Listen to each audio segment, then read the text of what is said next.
Destruction, disaster, death. Could be your life. I'm a freelance cameraman, a TV stringer. These are real stories with takeaway. Viewer discretion is advised. The silent killer in all. Who knew?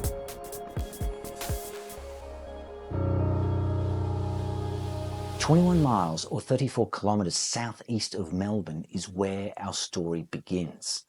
This is an industrial area, a road with a railway crossing. What on earth could have happened? Wreckage everywhere. And all of a sudden I heard this massive smash, like really, really intense, loud. And then the train started going out of control on the tracks, going side to side. And I all I remember was grabbing hold of the seat. And I smashed the back of my head on the windscreen. Sorry, it's really hard to look at because I'm still thinking. On the windscreen, then my carriage went to the side on the embankment. I had to crawl under.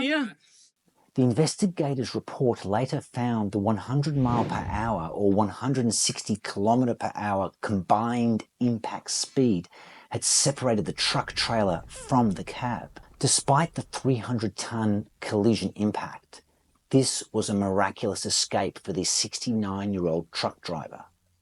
However, others were not so lucky.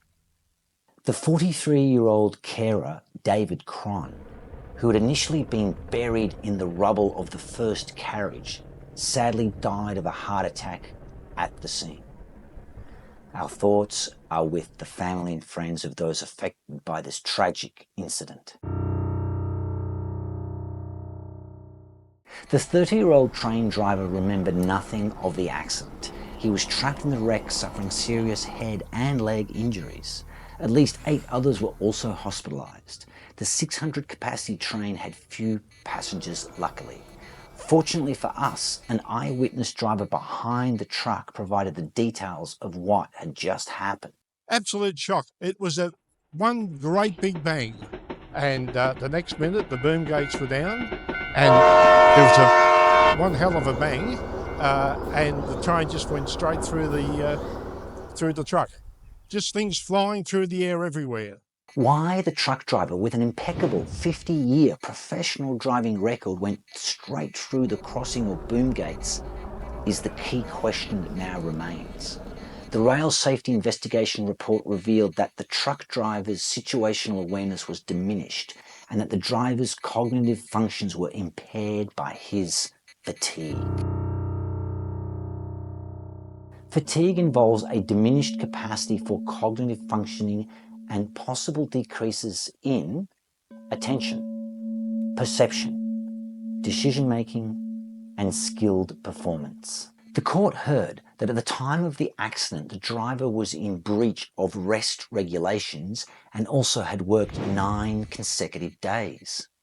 The report estimated the truck driver had an accumulated sleep debt of 9 hours. It stated reaction time was estimated to be 35% slower than a well-rested person, and those with such fatigue were 400% more likely to suffer from a lapse of attention. The truck driver did not observe the active crossing warning signals in sufficient time. Realizing that he could not stop the fully loaded truck, he smashed his Western Star prime mover through the lowered crossing or boom gates, hoping to clear the crossing in time. He very nearly succeeded. "I may have fallen asleep," is what the driver said immediately after the collision. In court, the police alleged he was sleeping at the wheel just prior to the impact. The silent killer in us all is fatigue. In this case, it costs in excess of $35 million. 5 years of jail for the fatigued truck driver and, sadly, an innocent man's life. Professor Matthew Walker from the University of California, Berkeley, stated, 1 out of every 2 adults, almost 800 million people globally, suffer from the sleep loss epidemic. Please join the conversation. Please leave a like and a comment. Have you ever been so fatigued that something went wrong? What happened? Why not be one of the first to support the channel? Any donation, however small, would be hugely appreciated. Please see the description for how you can help today. Stay tuned because you won't want to miss what's coming up in our next series. It could even save a life.